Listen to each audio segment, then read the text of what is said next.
So if you've listened to or watched this podcast, you'll know we talk to journalists about their stories and how they report them. And this week we thought we would do something a little different. We're not going into a nuclear reactor or following the Pope, though those are good episodes and you should check them out. No, the Pulitzers were announced this week. And the Pulitzer Prize goes to?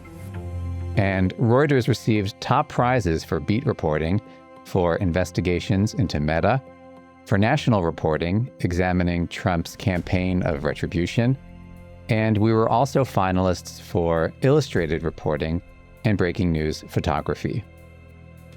And look, journalists don't get into this business for awards, but this is a big one, and it recognizes the immense contribution from these reporters to hold power to account, to expose wrongdoing. So on today's On Assignment, we'll catch up with representatives from each team. Sadly, we can't invite everybody on the show, to hear how they put their stories out into the world, no matter the obstacle. I'm your host, Jonah Green.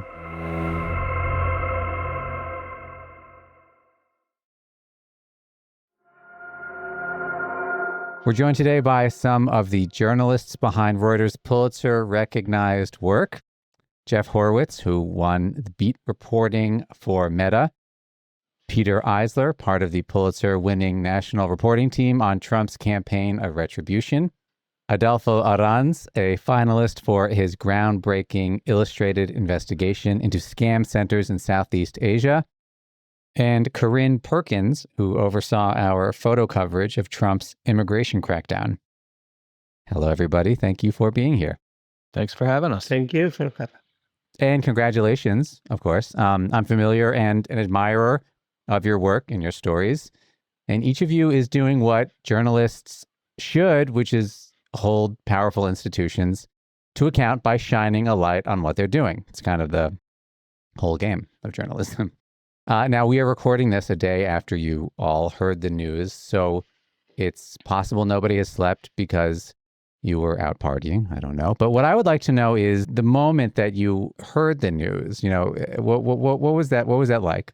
I was actually listening to the YouTube broadcast of the announcement as I was walking home to get set up for Met Gala coverage that evening. So I just left the office where they were having the celebrations to be able to get home to get set up for the next story. And, I knew how much amazing work had been entered this year. So yeah. I was really not sure that we would be a finalist this year. And then watching the broadcast, and I'm screenshotting it so that I can send it to the photographers afterwards to say, congratulations. So that's how I heard the news. So you were just on the street?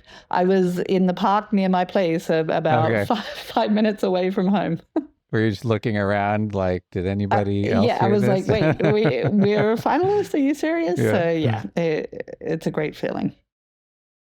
I actually got a vague nod that something like this might be happening, but then I assumed that was probably false, and I told my wife to tell me to stop being cranky because I hadn't won a prize if I was cranky about it after that. Okay, yeah, they got your hopes up. Yeah, a little bit, yeah. And I was worried I was going to be a real bear if that information turned out to be inaccurate. So. I'm glad it didn't. Yesterday when I went out from home to go to the office, and was a bit crazy because I living in a village in Hong Kong and had to take a bike to get the ferry and go to the office. And yesterday was a terrible day with the monsoon and with a big storm. So I got all my clothes like super wet, like if I fell in a swimming pool, and get into the ferry, and then after checking the mobile, I just noticed that was a big surprise, of course. I was walking my dog. I had heard the same thing that Jeff had heard. We had heard a rumor that Jeff had won for beat reporting. And so I watched the first part of the broadcast, and that was like I think it was the second one that they announced or something like that. And after that, I headed out, and I was going to walk my dog, and there was a contractor outside who I wanted to chat with. So I was chatting with him, and my phone started blowing up. But it's very important when you can get a contractor to actually talk to you can't break away from that. So I waited a few minutes, and then when I checked the phone, the first thing that I saw was a text from one of my two sons, and it was all caps and a million exclamation points, and it said, "Dad won a freaking Pulitzer, OMG!" So that was pretty cool. So that was how I found out from my kid. Oh my God, that's great. Have you guys put it on your LinkedIn page yet? No. Come on. No, we're not. I don't think we're looking for new jobs right now, right? No, so, okay, that's true. That's true. I don't really know what LinkedIn is for anyway. And listeners of this podcast might recall that we did cover Peter and Jeff's stories in previous episodes, which we will link in today's show notes. So I guess my first question is, doesn't that entitle me to a kind of like trickle down Pulitzer Prize? Like if there are extra ones, if you want to make a call, it's fine. I will accept it.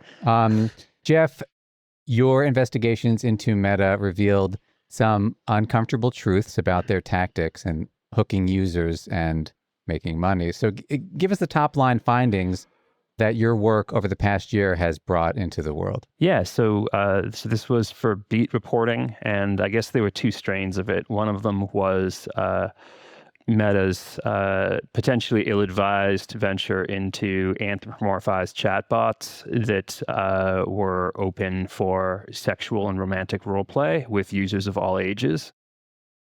And then another part of it was Meta's awareness of the vast scale of scam advertising, scams on its platform in general, really, that users were exposed to, the scale of their losses, the scale of Meta's many $billion a year in revenue that were coming from that business, and what perhaps the company wasn't doing that it internally said it could do to bring the rates of scams down.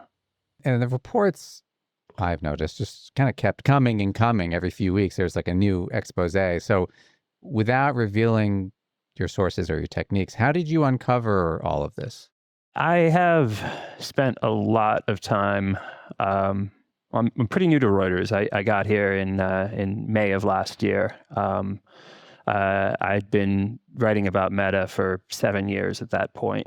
And so a lot of what I tend to do is try to convince people inside the company that I understand enough about what they're going through and what they're working on that I'm worth talking to. And if I'm really worth talking to and they have objections to sort of the way certain things are being done, then, sometimes they want to share documents with me. Sure. So documents were sort of heavy in both of these projects. I think, there was a great deal of information that came through, like a lot of it that we had to sort of make sure was safely gathered and provided to Reuters.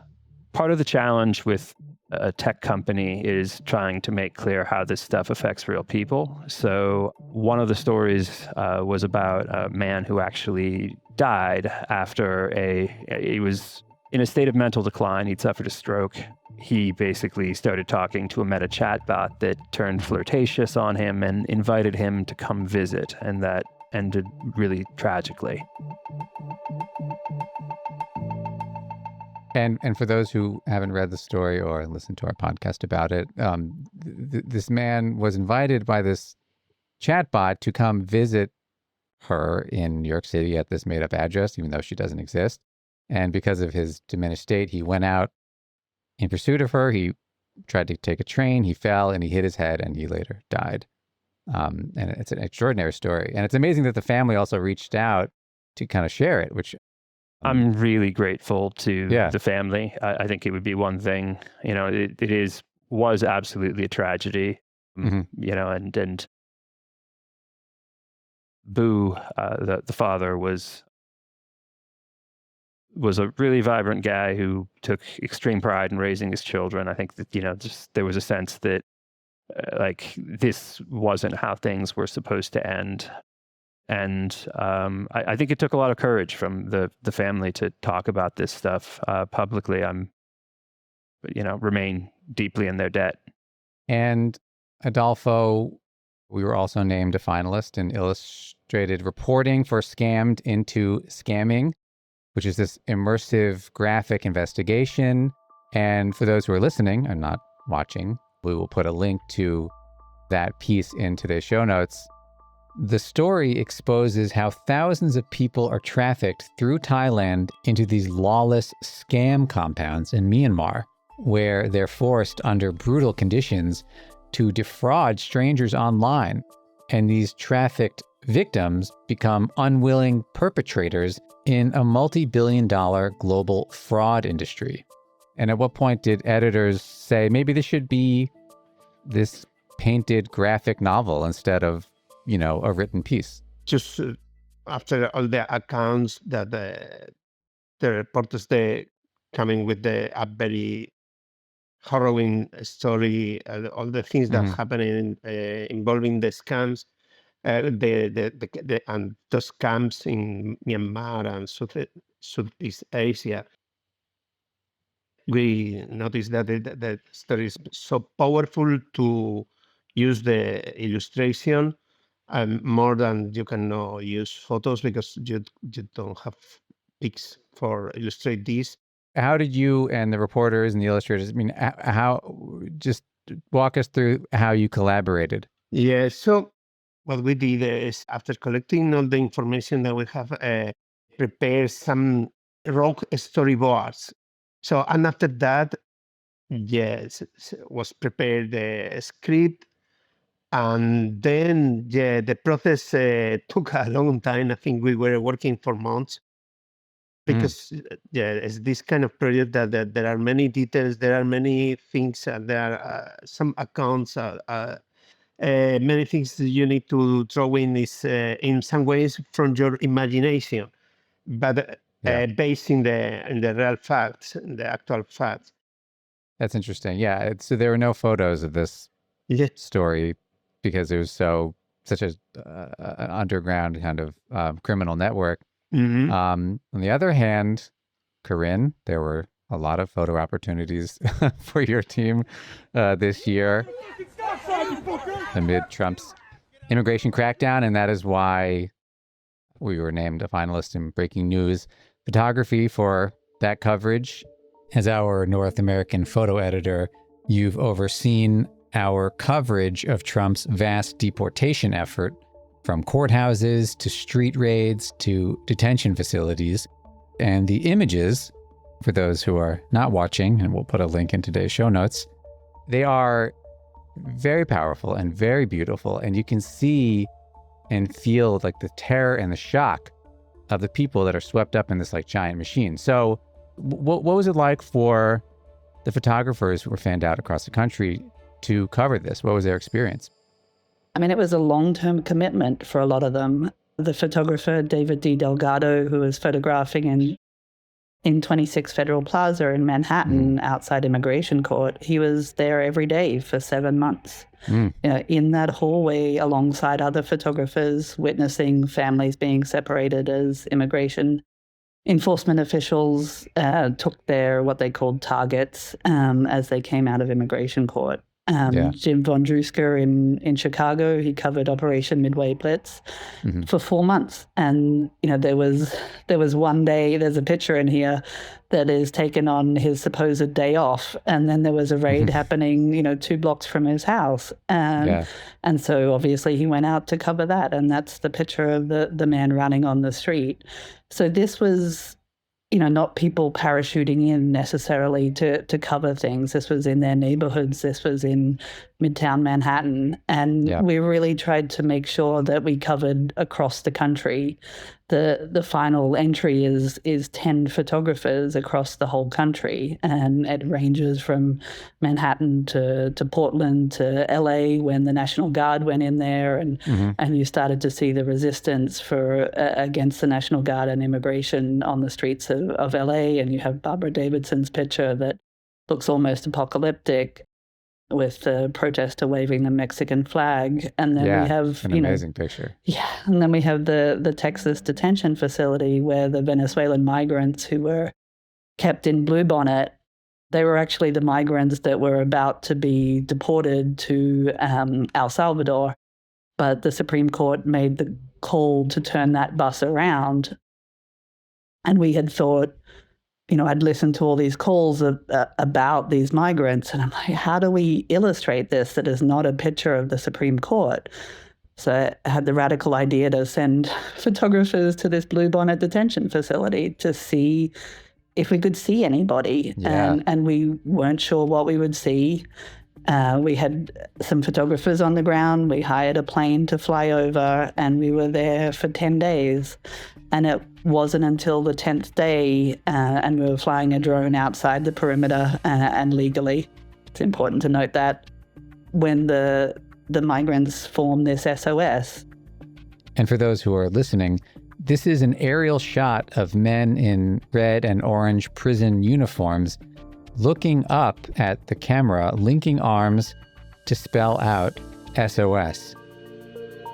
And that SOS picture really went viral for us and became a real symbol of the immigration crackdown across the country. And so many of these pictures are just so powerful and just so emotional. I mean, and they are just beautiful to look at. But you manage these photographers. You're their manager. Do they talk to you about the difficulties in emotionally capturing up close what might be the worst moment in many people's lives? A young girl crying as her father is being detained. Yeah, I mean, it affects them on the day of, it affects them afterwards, and I think it will haunt a lot of them for a long time. And, there is physical safety to consider, when you look at a lot of these pictures where tear gas is being fired or different projectiles are being fired on the streets. But then there's also the emotional trauma of, like you said, families being separated. And it's something that we need to think of as an editor, as a manager, as a human being, of how do we make sure that they can talk to us about what they're going through while they're covering it and afterwards. And that's an ongoing discussion.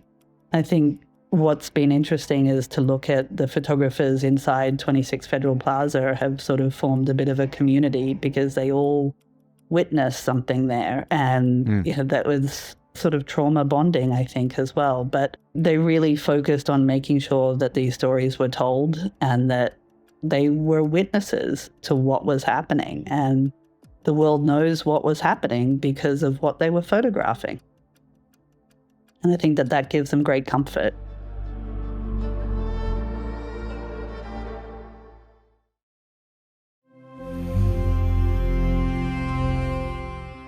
Peter, you and your team have focused on Trump's campaign of retribution, and that has taken, as we all know, many forms during his second term. He's gone after universities, prosecutors, TV hosts, civil servants, military commanders, prominent critics. And a lot of this was kind of out in the open, right? People know how Trump feels about his enemies. He's not a fan, and he is using the federal government to punish them. So in your reporting, how did, what was your angle to kind of go deeper into the story? We felt that the way to tell this story was to show the impact on real people. I mean, you're talking about civil servants in some cases who've been around for 20 or 30 years. You're talking about military people who are highly decorated combat veterans that have dedicated their life to their service. And many, many others. So we wanted to get those people to talk to us. We wanted to tell the stories of how they were affected. But we also wanted to show the ways that weren't necessarily so public that these folks were being targeted by the administration. And the way to get to that, again, was to try to talk to people. So the big challenge in the reporting was getting folks, in an atmosphere where the whole point is instilling fear in people. Right. If you are vocal about opposing our policies, you are going to pay a serious price. And if you pay that price and you continue to be vocal about it, what's going to happen to you next? These people, if they've been fired, ousted from the federal government, what are they doing? Well, they're looking for work, so they're not really that eager to have their names plastered all over the place. That's a tough subject. Right. So that was the challenge, really, was getting folks to talk to us. And what we found was that sort of stories begat stories, as we were able to tell one story and we were able to show it to people and they could see how we were handling things and see how, the sensitivities. And I feel like that sweep was really valuable, because everybody, there's a million articles about the many little things that the Trump administration was doing to critics, but your team's pieces really kind of collected it, and it was, I found it very useful just to see how broad and how many people were kind of swept up into these campaigns. Yeah, and sweep is, we wanted to show the sweep of this campaign. We wanted to show the breadth of it. So one of the stories that we did was we actually literally tried to count up all of the different targets of retribution, the administration, counting all the universities that had lost funding or been subject and counting up all the law firms that had lost security clearances and all the officials and former officials. Famously, there were a number of officials within the administration in Trump's first term who ended up resisting, for example, his efforts to overturn the 2020 election, or resisting certain policies that he was trying to put in place where they thought they just went too far. Those people, when he came back, were among the people that he was going after by stripping their security clearances and that kind of thing.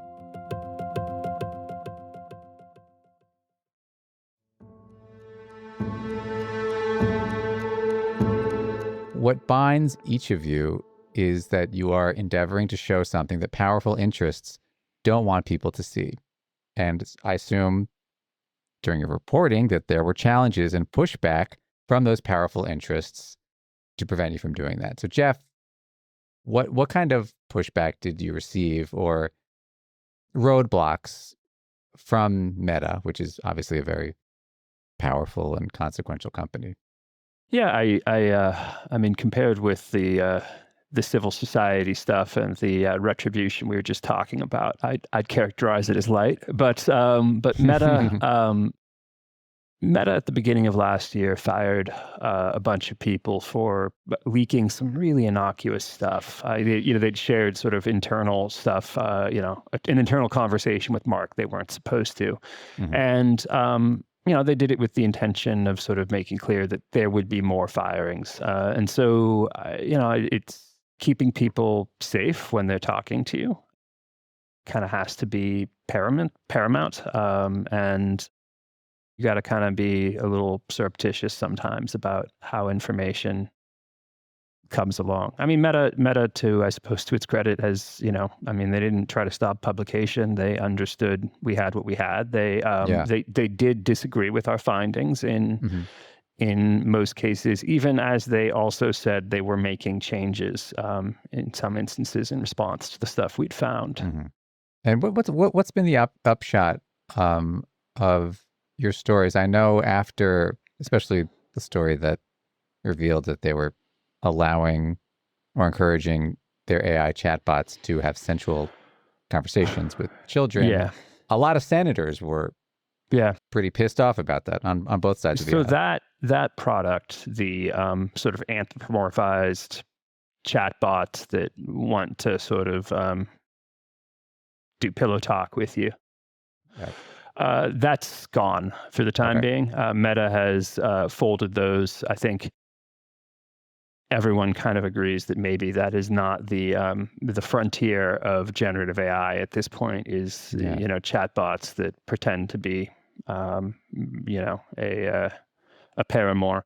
On the scams, there are definitely some open investigations, and there have been sort of governments kind of exploring whether they want to take the next steps in sort of pursuing litigation there. But TBD on that. Still, it might be a while. And Corinne, we talked about the physical dangers and the emotional toll that your photographers faced out in the field. Is there anything else or any other challenges that you want to describe that they faced while photo gathering?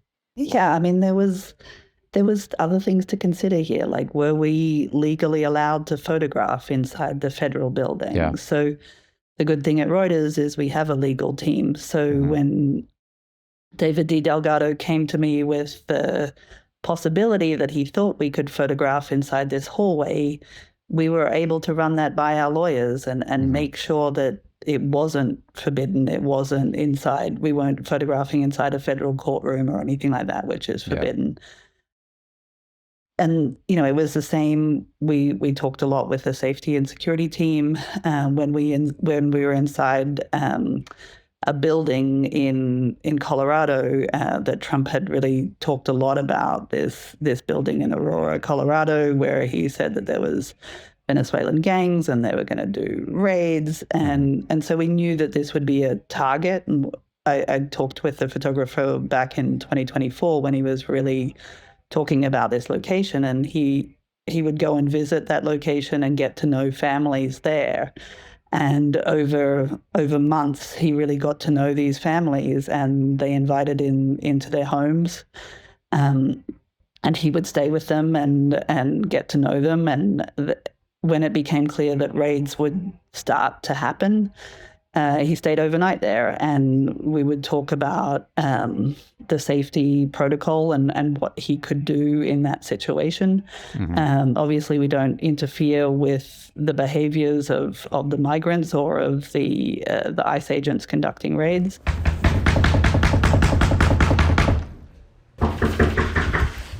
But there is harrowing audio that he collected of the ICE raids happening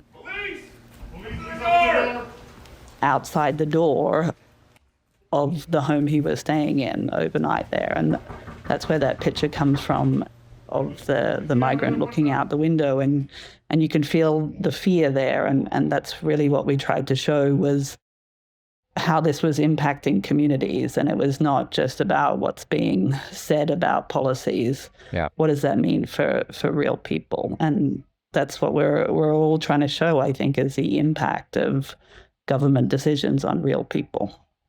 And Peter, I know Trump famously has a very good and warm relationship with the press. What were the challenges in kind of getting this story out, at least in terms of how the White House was responding?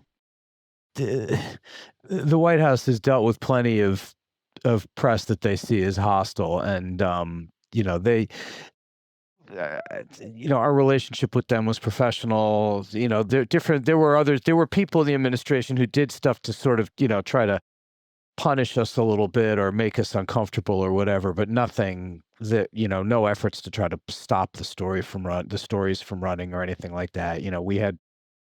We as a matter of practice, when we have a big story running, when we're asking for comment, we send the administration and the different agencies within the administration that are mentioned in the story very detailed letters telling them, what the story is going to say in pretty explicit terms, and how they're quoted and so forth, so that they can make, it's a courtesy. It's not required, but we want them to be able to give us a substantive comment that goes to what we're finding in the story. We also want to be fair. If we have stuff in there that they don't think is accurate, this is an opportunity for them to challenge our findings before we go to press, before we publish, and to raise issues if they want to. And that's something that we have always done.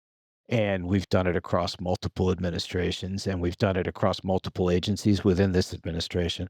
But there was one, so we sent one of those letters to the Office of Director of National Intelligence, and the spokesperson posted our letter on X, on social media, the entire letter, which lay out exactly what we were going to be writing before we had published our story. And that's scooped you. Yeah. Yeah. That's kind of like, it's a way, we live in a competitive world here, in what we do. And you don't want your competitors to know, if they're working on a very similar story and they know you're about to publish, they're going to try to rush their story in before. So it was kind of something that, you probably can't tell from my youthful looks, but I've been, reporting in Washington for several decades.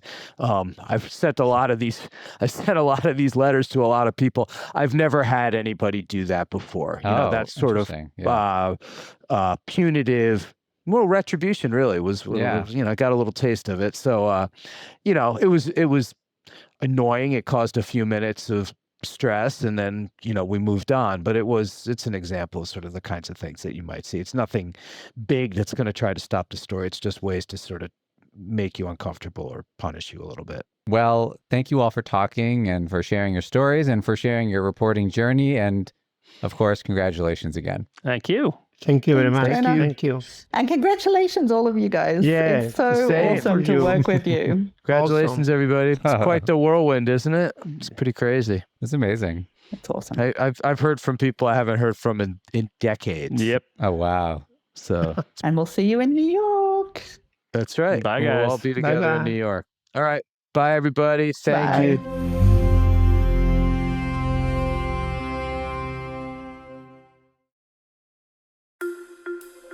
A big thanks and congratulations once again to Adolfo, Corinne, Jeff, Peter, and of course, to their fellow reporters, photographers, and editors who made this great journalism possible. This episode was produced and edited by me, Jonah Green, with music, sound design, and editing help by Josh Summer. Our podcast team includes Kim Vanell, Gail Issa, David Spencer, Christopher Waljasper, Mindy Burrows, Sharon Reich Garson, Abasoya Adalusi, Ethan Plotkin, and Eliza Davis Beard. Our senior producers are Tara Oakes and Carmel Crimmins. Our executive producer is Leela DeKretzer. For daily news around the world, check out our sister podcast, Reuters World News, which we now publish 7 days a week. And we'll be back next week with another On Assignment.